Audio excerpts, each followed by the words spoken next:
அஸ்ஸலாமு அலைக்கும் வரஹ்மத்துல்லாஹி வரகாத்துஹு. அன்புள்ள சகோதரர்களை, இந்த மார்க்க கேள்வி பதில் தளத்தில் சகோதரர் ஃபாரிஸ் ஸ்ரீலங்காவை சேர்ந்த சகோதரரும், ஜெம்சித் என்ற ஸ்ரீலங்காவை சேர்ந்த சகோதரரும், சர்ஜுன் என்ற ஸ்ரீலங்காவை சேர்ந்த சகோதரரும் 3 பேருமே ஒரே வீடியோவை போட்டு ஒரு கேள்வி கேட்டிருக்கிறாங்க. அதாவது இதனுடைய உண்மைத்தன்மை என்ன, இது என்ன நடந்த விஷயம் என்ன அப்படின்னு நினைச்சிருக்கிறாங்க, கேட்டிருக்கிறாங்க. இது சம்பந்தமாக நம்ம விரிவாக பேச வேண்டிய ஒரு விஷயம். அதாவது கடந்த சில மாதங்களுக்கு முன்பு குர்ஆனுக்கு முரண்படக்கூடிய ஹதீஸுகள் சம்பந்தமாக மௌலவி ரஃபீயுதீன் சலஃபி ஸ்ரீலங்காவை சேர்ந்த அவரோடு வானம் பூமி படைக்கப்பட்டது 6 நாள் என்று குர்ஆனில் சொல்லப்பட்டிருக்கிறது. ஹதீஸில் நபி ஸல்லல்லாஹு அலைஹி வஸல்லம் அவர்கள் சொன்னதாக 7 நாள் என்று வருது. அது சம்பந்தமாக ஒரு விவாதம் ஒன்று நடந்தது. அது கிட்டத்தட்ட நம்ம ஒரு 4-5 நாள் விவாதம் நடந்து நம்மளுடைய யூடியூப்ல என்ன செஞ்சோம், நம்ம அப்டேட் பண்ணியிருந்தோம். அதுல ரஃபீயுதீன் சலஃபி என்று சொல்லக்கூடியவர் முன்னுக்கு பின் முரணாகவும், அதாவது உளறலாகவும் நிறைய விஷயங்கள் என்ன செஞ்சாங்க, சொன்னாங்க. குர்ஆனிலேயே பிழை இருக்குது, குர்ஆனிலேயே தவறு இருக்குது, குர்ஆனை நீங்கள் வார்த்தைக்கு வார்த்தை நீங்கள் மொழிபெயர்த்தீர்கள், ஆனால் தப்பா தான் வரும் அப்படின்னு சொல்லி குர்ஆனை மறுக்கக்கூடிய விதமாக அவர்களுடைய பேச்சு அமைந்திருந்தது. குர்ஆன்ல எந்த விதமான முரண்பாடும் கிடையாது, எந்த விதமான தவறும் கிடையாது என்பதை நம்ம என்ன செஞ்சோம், அந்த விவாதத்துல ஆணித்தரமா நம்ம நிரூபிச்சிருந்தோம். அதனுடைய யூடியூப் லிங்க் நம்ம முகவை கான் அப்படிங்கிற யூடியூப் சேனல்ல நம்ம என்ன செஞ்சிருக்கிறோம், வெளியிட்டு இருக்கிறோம்.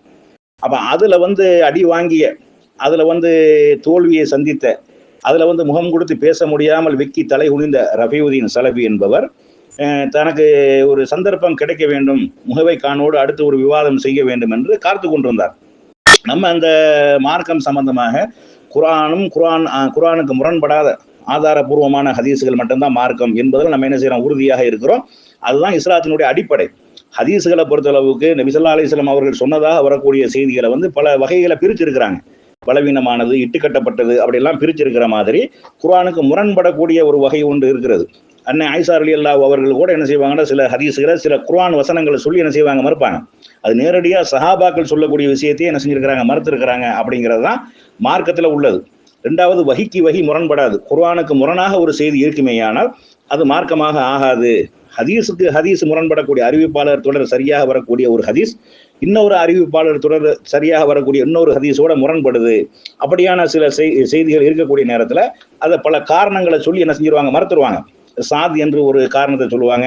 இப்படி பல்வேறு விதமான காரணங்களை சொல்லி என்ன செஞ்சிருவாங்க, மறுத்துருவாங்க. அதனுடைய அறிவிப்பாளர் வருஷம் சரியாகத்தான் இருக்கும்.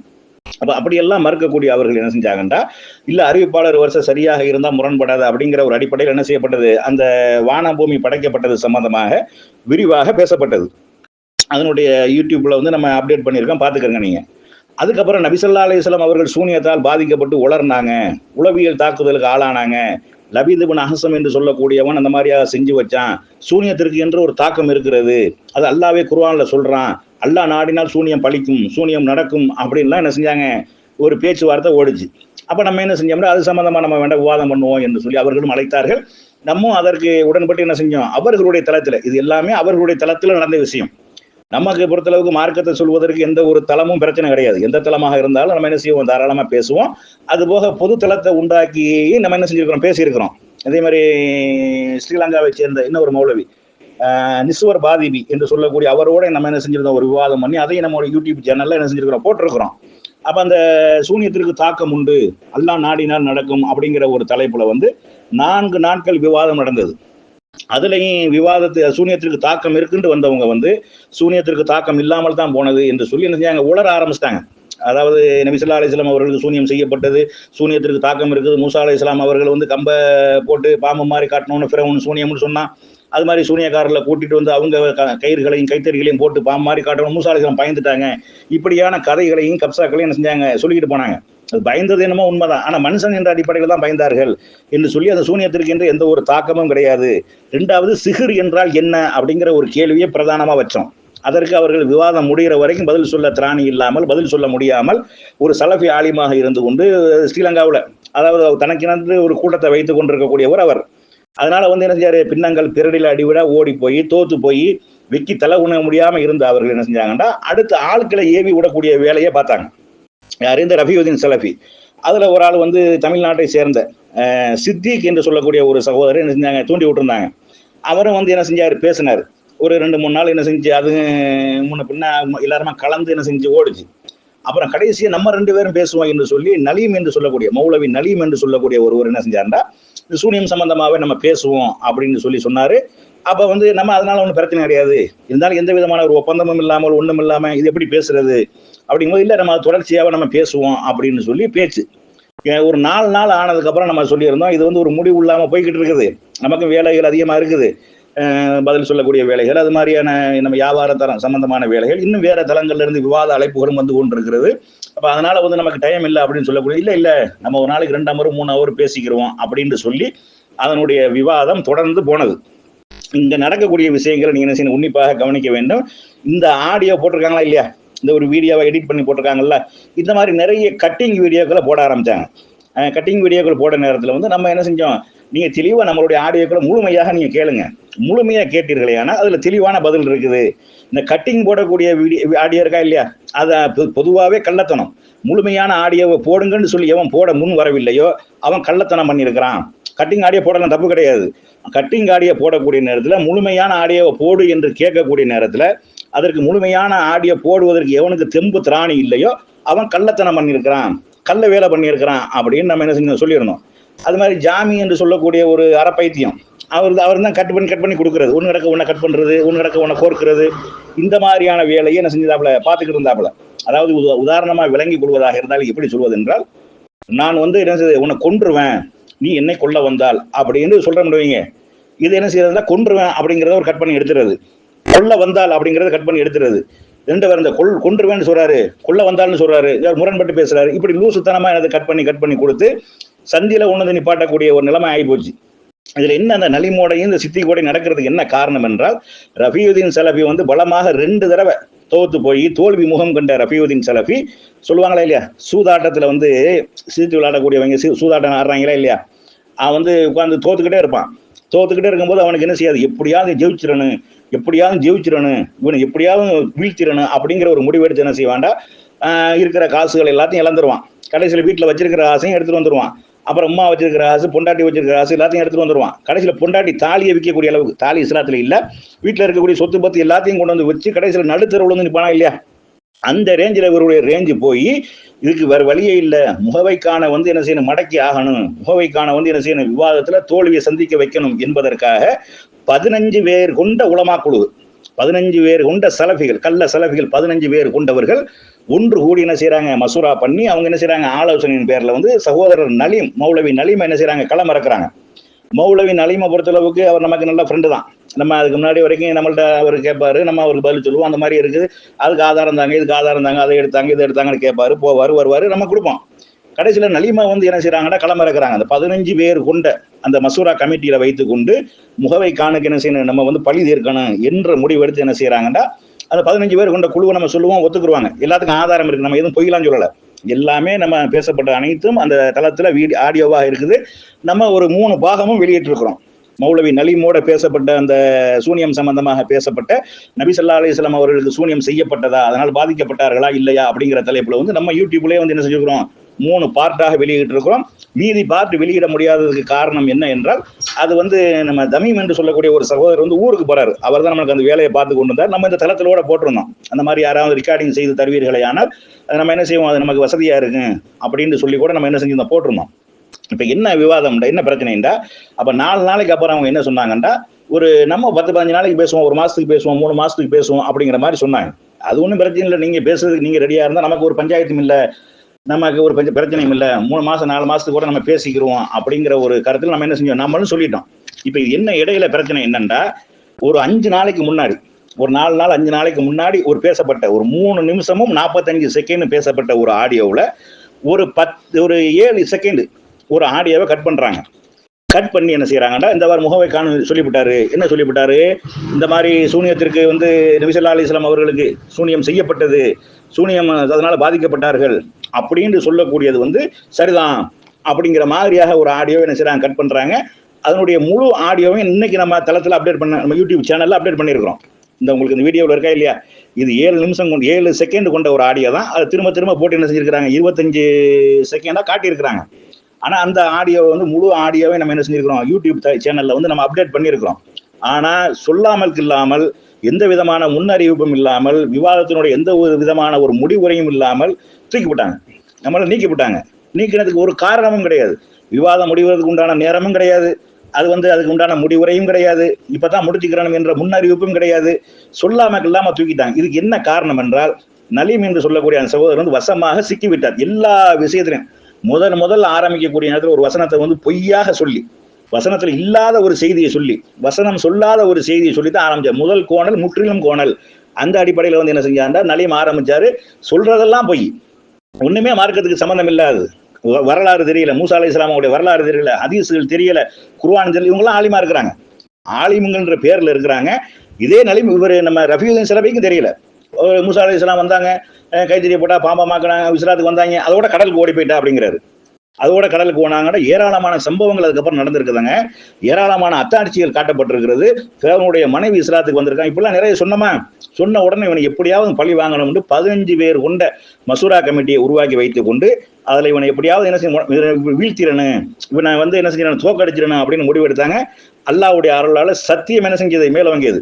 நம்ம எடுத்து வைக்கக்கூடிய ஆதாரங்களும் அதனுடைய வாதங்களும் அதனுடைய வசனங்களும் அவர்கள் எதையெல்லாம் உணர்கிறார்களோ உணர்வதற்கு உண்டான தெளிவான பதில்களும் நம்ம எடுத்து போட்ட உடனே அவர்களுக்கு பதில் சொல்ல முடியல. பதில் சொல்ல முடியாம என்ன செய்றாங்க, அந்த 15 பேர் கொண்ட அந்த கமிட்டியில் என்ன செய்யறாங்கன்னா, இனிமே உன வைக்கக்கூடாது, தூக்கி விடுறதும் சிறந்தது. நம்மளா சொன்னோம் 5 நாளைக்கு அப்புறம் இப்படி போய்கிட்டு இருந்தா எப்பங்க முடிகிறது, நம்ம ஒரு முடிவுரையை போட்டு முடிச்சு விட்டுருவோம் நம்ம சொன்னோம். ஓட்ட மட்டும் போட்டு விட்டாங்க. என்னது அது போக இங்க இருந்துகிட்டு கள்ள வேலை பார்க்கக்கூடிய என்ன செய்யறது, ஒண்ணு கிடக்க ஒண்ணு செய்தியை கொண்டு போய் என்னது வெளியில போட்டு விட்டுறது, அதுக்கு நம்ம அங்க பதில் போட்ட உடனே ஆஃப் ஆயிடுறது. இப்படியாகவும் தொடர்ச்சியா வேலை நடந்து கொண்டு இருந்துச்சு. ரெண்டாவது அந்த தளத்துல 200 பேர் இருக்கிறாங்க. அவங்களுடைய தளம் வகி மட்டும்தான் மார்க்கம் என்ற தளத்துல வெறும் 220 பேர் இருக்கிறாங்க. அதுல 200 பேர் அவங்க ஆளுக்கு. நம்ம அப்பையும் கூப்பிட்டோம், நம்ம பொது தளத்தை உருவாக்குங்க, பொது தளத்துல பொதுமக்களை கூட்டுங்க, அவர்கள் மத்தியில நம்ம என்ன செய்வோம், நம்முடைய பேச்சுவார்த்தை நடத்திக்கிறோம், நம்ம விவாதம் பண்ணிக்கிறோம். வரமாட்டாங்க. பயந்தாங்கொழிகளாக தொடநடுங்கிகளாக வராம எங்க தளத்துல தான் வரணும், எங்க தளத்துல தான் இருக்கணும். ஆனா இவங்க ஏற்கனவே வேற தளங்கள்ல போய் அடி வாங்கி அந்த நுஸ்ரான் பின் நூரி என்று சொல்லக்கூடிய அவர் ஒரு தளத்தை உண்டாக்கி அதுல ஜமீல் மௌலவி என்று சொல்லி ஸ்ரீலங்காவை சேர்ந்த தப்லீக் ஜமாத்தை சேர்ந்த ஒரு மௌலவிட்ட போய் வசமா சிக்கி மாட்டி கொண்டதுக்கு அப்புறம் அங்கேயும் என்னது அதுல இருந்து வேற தளத்துக்கு போறதில்லை. ஏன் வேற தளத்துக்கு போறதில்லை அப்படின்னா, இவங்க தளத்துல இருந்தா தானே அவங்க கைவேலையை காட்டலாம், தேவைப்பட்டா தூக்கி விட்டுறலாம். அதே மாதிரி நசீர் ஹலாலுதீன் என்று சொல்லக்கூடிய ஒருவர், அவரும் ஸ்ரீலங்காவை சேர்ந்தவர் தான், அவரும் தப்லீக் ஜமாத்தில் உள்ளவர் தான். அவரையும் என்ன செஞ்சாங்க, தளத்துல வச்சு பேசிக்கிறதுக்கு என்ன செஞ்சாங்க, டப்புன்னு வேற அட்மினை போட்டு விட்டு தூக்கி விட்டுட்டாங்க. இப்ப அந்த வேலையை நமக்கு பண்ணி விட்டாங்க. டப்புன்னு என்ன செஞ்சாங்க, இந்த AAA என்று சொல்லக்கூடிய காசிம் என்ற ஒரு சகோதரர் களத்துல இறக்கி நீ ஆளை தூக்கி விட்டுரு என்று சொல்லி தூக்கி விடக்கூடிய கள்ள வேலை பார்க்கக்கூடிய ஒரு வேலையை செஞ்சிருக்கிறாங்க. அது பேச்சுவார்த்தை முடியல, அது என்ன நடப்புங்கிறது தெரியல, முடிவுரை கிடையாது, நம்ம பேசுனதுதான் கடைசி. அதுக்கப்புறம் அவங்க என்ன செய்யறாங்க, நம்மளை பேசி விட்டுட்டு அன்லாக்லேயே போட்டு விட்டு அட்மின் ஒன்லயே போட்டு விட்டு என்ன செய்யறாங்க, அவங்க பேசி முடிச்ச உடனே என்ன செய்யறாங்க, நம்மளை அட்மின் விட்டு தூக்கிடுறாங்க. தூக்கினா நம்ம பதில் சொல்ல முடியாதுல்ல, அவங்க வைத்த வாதத்துக்கு நம்ம பதில் சொல்ல முடியாம போயிருங்களா. வெற்றி வெற்றி வெற்றின்னு ஷேக் அப்துல்லா ஜமாலி கூவுன மாதிரி என்ன செய்யறாங்க, கூவ ஆரம்பிச்சுட்டாங்க. உண்மை என்ன என்பது 3 பாகம் வெளியிட்டு இருக்கிறோம். நடந்தது என்ன ஓடிக்கொண்டிருந்தது அப்படின்ட்டு. இன்ஷா அல்லாஹ் மிச்சம் இருக்கக்கூடிய ஆடியோக்களையும் இவர்கள் உளர்ன உளறல்களையும் இவர்களுக்கு இந்த காப்பி பேஸ்ட் பண்ணி போடுறது, அந்த 15 பேர் கொண்ட குழுல என்ன செய்யறது போடுறது, நாங்க பெருந்தன்மையாக எங்களுடைய தவறை ஒத்துக்கொண்டது, முன்னுக்கு பின் உளர்னது, இல்லாத வசனத்துல இருக்கிற மாதிரி பேசுனது, இப்படி ஏராளமான விஷயங்கள் என்ன செஞ்சிருக்கிறாங்க. இன்ஷா அல்லாஹ் தொடர்ச்சியா என்ன செய்வோம், அதையெல்லாம் நம்ம ஒண்ணா நம்ம என்ன செய்வோம், அப்டேட் பண்ணுவோம். இன்ஷா அல்லாஹ் இந்த அதுல இருக்கக்கூடிய மொத்த ஆடியோக்களையும் நம்ம என்ன செய்வோம், ஒண்ணா என்ன செய்வோம், எடுத்து பாகமா வெளியிடுவோம். சத்தியத்தை உணர்ந்து கொள்ளுங்க. நம்ம எடுத்து வச்ச ஆதாரங்களும் வாதங்களையும் பார்த்து அவர்களிடத்திலேயே ஆட்டம் கண்டு போச்சு, அவர்களிடத்திலே நடுக்க வந்துருச்சு. நம்மளுடைய ஆடியோக்களுக்கெல்லாம் ஆரம்பத்தில் எதிர்ப்பு தெரிவித்த அவர்கள், அதாவது தவறு என்று சுட்டி காட்டுற மாதிரியான சிம்பிள்கள், சிரிக்கிற மாதிரி சிம்பிள், அந்த அழுகிற மாதிரி சிம்பிள், அந்த மாதிரி போட்ட அவர்கள் கடைசியா நம்ம போட்ட பதிவுகளை கேட்டுட்டு அமைதியா இருந்துட்டாங்க. இதுக்கு எப்படி நம்ம தவறுன்னு போடுறது, இதுக்கு எப்படி நம்ம தப்புன்னு போடுறது, அந்த ஆடியோக்களை கேட்டவர்கள் யாரு, கேட்டதுக்கு கமாண்ட் பண்ணாமல் இருந்தவர்கள் யாரு அப்படிங்கிற விஷயங்களை எல்லாம் என்ன செய்யப்படும், உங்களுக்கு முழுமையாக தொகுத்து நம்ம என்ன செய்வோம். அதனால அந்த கள்ள வேலை பார்த்துருக்காங்களா இல்லையா, இந்த ஆடியோவை முழுசா போட சொல்லுங்க. எப்பயுமே சரி, ஒரு ஆடியோ கட்டிங் ஆடியோ போடப்பட்டால் அதனுடைய முழு ஆடியோ போடுங்க, முழு வீடியோ போடுங்க என்று கேட்டு எவன் முழு ஆடியோவையும் வீடியோவையும் போடுறானோ அங்க அவன் உண்மை இருக்குன்னு அர்த்தம், அவன்கிட்ட சத்தியம் இருக்குன்னு அர்த்தம். கள்ள வேலை பார்த்து கட்டிங் வீடியோ போடக்கூடியவன், கட்டிங் போட்டுட்டு கட்டிங் வீடியோ போடக்கூடியவனுக்கு அவன்கிட்ட முழு ஆடியோ போடவே மாட்டான். முழு வீடியோ போடவே மாட்டான். அப்பயே விளங்கிக்கலாம் இங்கே ஃப்ராடுத்தனம் பண்ணுறாங்க. இந்த கள்ள சலஃபிகள் என்ற போர்வையில் இருந்துட்டு கள்ள வேலை பார்க்கக்கூடியவர்களுக்கு இன்ஷா அல்லாஹ் கூடிய விரைவில் என்ன செய்வோம், அதை முழுமையாக நம்ம தொகுத்து வெளியிடுவோம். அவர்களுடைய அந்த அயோக்கியத்தனங்களையும் அவர்களுடைய அந்த திருகுதாளங்களையும் அவர்கள் வந்து எப்படியெல்லாம் மற்ற மக்களை வந்து வஞ்சித்தார்கள் என்பதையெல்லாம் நம்ம என்ன செய்வோம், சேர்த்தே வெளியிடுவோம் அப்படிங்கிறதை நம்ம என்ன செய்யறோம், ஒரு தகவலாக சொல்லிக் கொள்றோம்.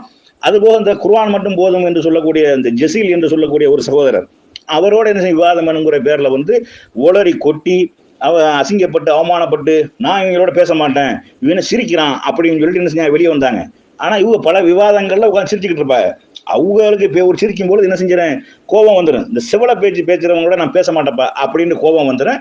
ஆனா மற்றவர்களோட என்ன செய்வாங்க, நக்கல் நையாண்டியா பேசுறது, சிரிக்கிறது, இப்படி எல்லாம் தெரிஞ்ச மாதிரி மமதையில பேசுறது, கடைசியில மட்டம் தட்டப்பட்டு அவர்களுடைய அசத்தியம், அவருடைய சொல்லக்கூடிய செய்திகள் அசத்தியம் என்று நிரூபிக்கப்பட்ட அந்த தளம் இன்ஷா அல்லாஹ் அதனுடைய வீடியோக்கள் ஆடியோக்கள் அனைத்தும் வீடியோக்களாக இன்ஷா அல்லாஹ் வெளிவரும். அப்போது நீங்க என்ன செய்ய உணர்ந்து கொள்வீர்கள். இந்த மாதிரியான ஆடியோக்களை, இந்த மாதிரியான கட்டிங் போடக்கூடியவர்களாக உங்களுக்கு இருப்பார்களே ஆனால், உங்கள்கிட்ட வந்து தகவல் சொல்வார்களே ஆனால், அந்த இதை என்ன செய்ய முழுசா பேசு. இப்ப இதுல நடந்த ஒரு விஷயம் என்ன அப்படின்டா, நம்ம இது 3 நிமிஷமும் 45 செகண்ட் கொண்ட ஒரு ஆடியோ. அது கிட்டத்தட்ட நம்ம வந்து ஒரு 3 நிமிஷத்துக்கு மேல நம்ம பேசிக்கிட்டு வந்துடுறோம். 3 நிமிஷத்து 10 செகண்ட் வரைக்கும் பேசிட்டு வந்துடுறோம். திடீர்னு ஒரு கால் வருது, போன் கால். அதுவும் அதுல ரெக்கார்டிங்ல இருக்குது. சில நம்ம வந்து யூடியூப்ல போட்டது அதுக்கு கீழே நம்ம போட்டு விடுறோம், நீங்க அதையும் பாத்துக்கிறீங்க. அப்ப திடீர்னு என்ன செய்யுது, ஒரு கால் வருது. அந்த காலை கட் பண்ணி விட்டு பேசும் பொழுது ஒரு வார்த்தை மிஸ்டேக்கா வருது. அது வந்து மொத்தமா கேட்கக்கூடியவர்களுக்கு உண்மை என்னென்று விளங்கிடும். அதுக்கு பின்னாடி உள்ளதையும் சேர்த்து கேட்கக்கூடிய கூடுதலாக உண்மை என்னென்று விளங்கிடும். அந்த 3 நிமிஷம் 45 செகண்ட் ஆடியோவை முழுமையாக கேட்கக்கூடியவர்களுக்கும் உண்மை விளங்கிவிடும். அல்லது அதுக்கு பின்னாடி இருந்து கேட்கக்கூடியவர்களுக்கும் உண்மை விளங்கிவிடும். அப்ப வந்து என்ன செய்யறாங்க, இந்த மாதிரியான கள்ள வேலை பார்க்கறாங்க. இந்த மாதிரி அவர்கள் பேசின ஆடியோக்கள் ஏராளமாக இருக்கிறது. உளர்னது, தவறா சொன்னது, தவறா பேசினது. அதாவது குர்ஆனை வந்து சூனியம்னு சொன்னாங்க, சூனியத்தையே சூனியக்காரன் மறந்துட்டான், சூனியத்தையே அவன் மறந்துட்டான் அப்படின்னு உளர்னது. இப்படி ஏராளமான விஷயங்கள் இருக்குது. இன்ஷா அல்லாஹ் என்ன செய்வோம், நம்ம யூடியூப் சேனல்ல என்ன செய்வோம், அப்டேட் பண்ணுவோம். அது போக உலகங்களை அனைத்தையும் நம்மள என்ன செய்வோம், ஒண்ணா வெளியிடுவோம். இது முழு ஆடியோவை வெளியிடு என்று கேட்டாலே போதுமானது. சத்தியம் எது, உண்மை எது என்பதை என்ன செஞ்சலாம், விளங்கிக் கொள்ளலாம். அவர்கள் வந்து எதை நினைத்து களம் இறங்கினார்களோ, 15 பேர் கொண்ட அந்த சலஃபி ஆலிம்கள் களம் இறங்கினார்களோ, அவர்கள் வாயில் அல்லாஹ் மண்ணலி போட்டிருக்கிறான் அப்படிங்கிறதான் இதுல உறுதியான தெரிஞ்ச விஷயம் அப்படிங்கிறத என்ன செய்யணும், விளங்கிக் கொள்ளணும்.